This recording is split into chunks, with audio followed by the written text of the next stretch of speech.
Hey guys, welcome back to the Psychedelic Cherry. Before we get into this tutorial, I wanted to give a brief channel update.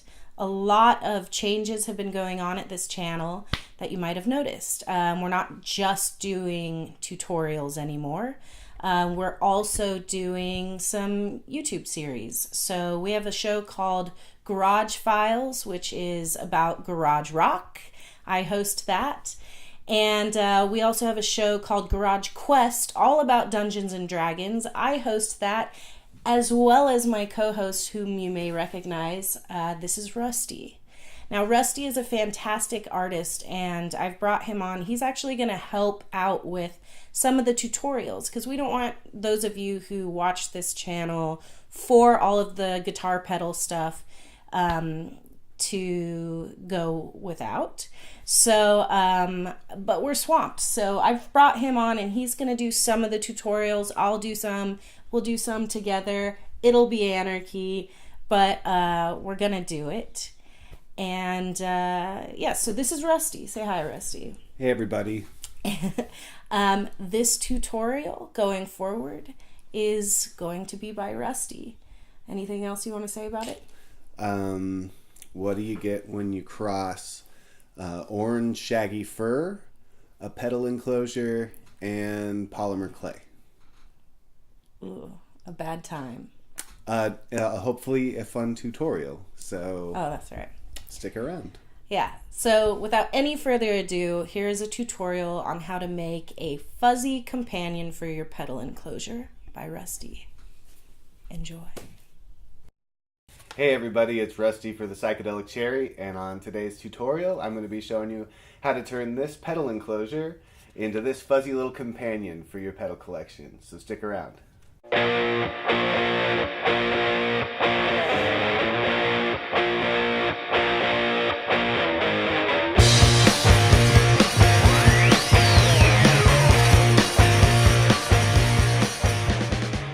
Alright, so our first step for this project is going to be to take this enclosure and to measure it out and place all the components. So let's go to the workbench and check it out. Alright, to position all of the components on the outside of the enclosure, we're going to need to mark and drill some holes of the appropriate size to accommodate these components right here.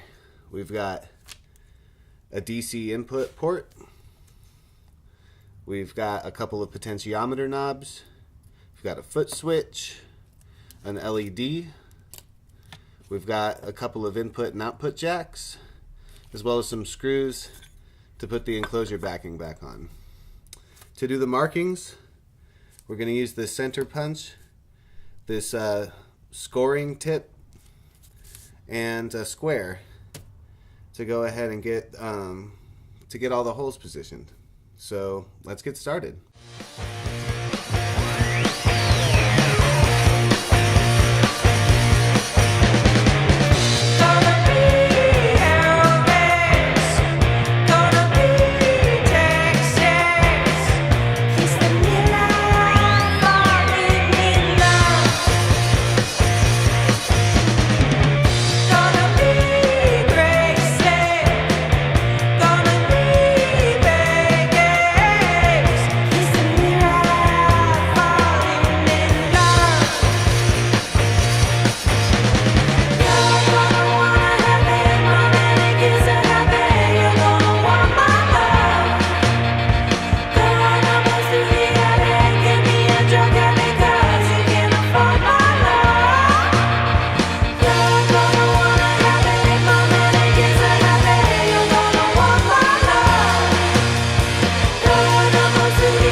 Alright, now that we have all of the holes marked for drilling, let's get the power tools out.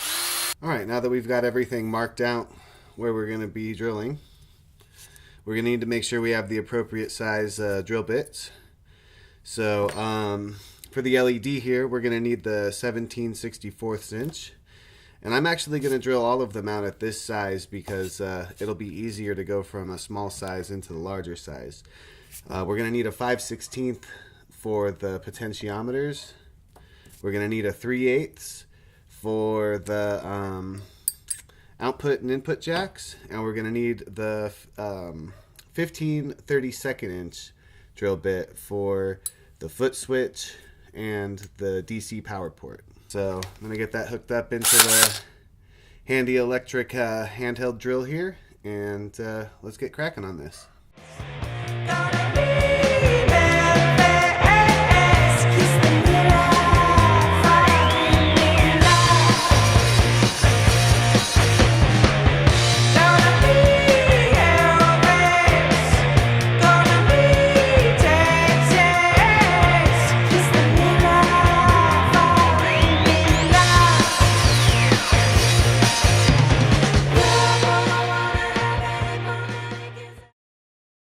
Okay, now that we've got the enclosure drilled out for our components, it's time to go ahead and add the pots and switches and etc. so that we can sculpt around them. Okay, so in order to actually start sculpting all of the features of this fuzzy companion, we're actually going to want to start by putting all of the components in place, as the features are going to play off the placement, and in fact, the horns, for instance, will actually be the knobs, so we actually kind of have to shape them to fit with this.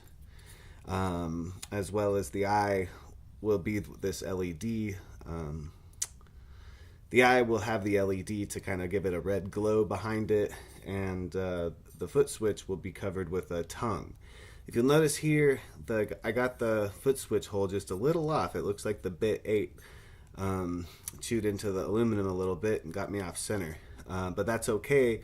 I'll be able to sculpt around that to kind of center it out a little bit more. And then of course for the input and output jacks and the DC input port, I'm thinking about going with a little, just a little orifice we can, you know, stick the plugs into, and maybe that's why this guy is so angry. Alright, so I guess I'm gonna get back to work.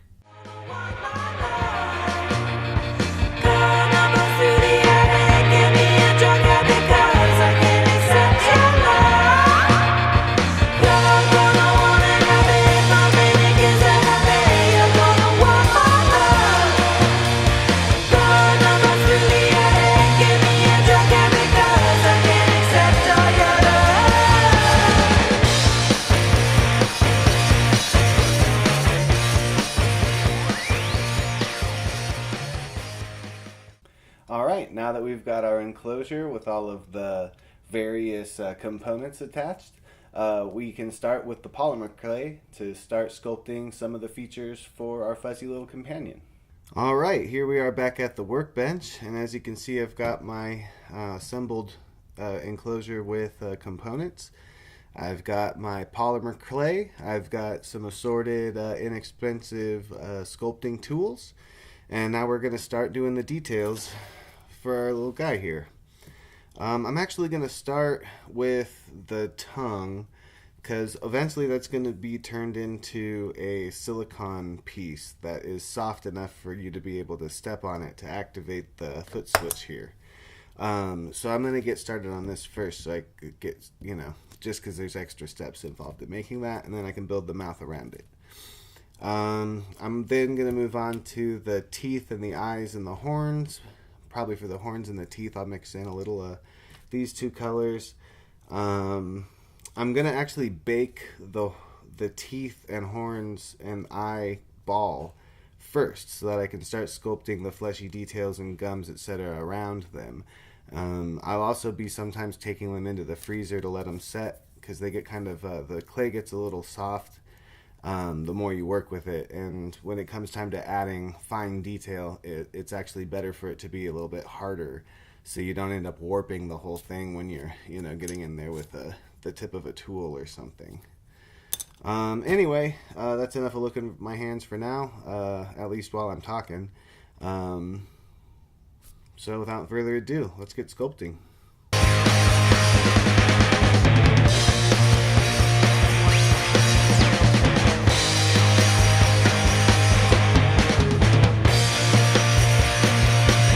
So in love.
So that was part one. I hope you liked it. I liked it. I think you're off to a great start.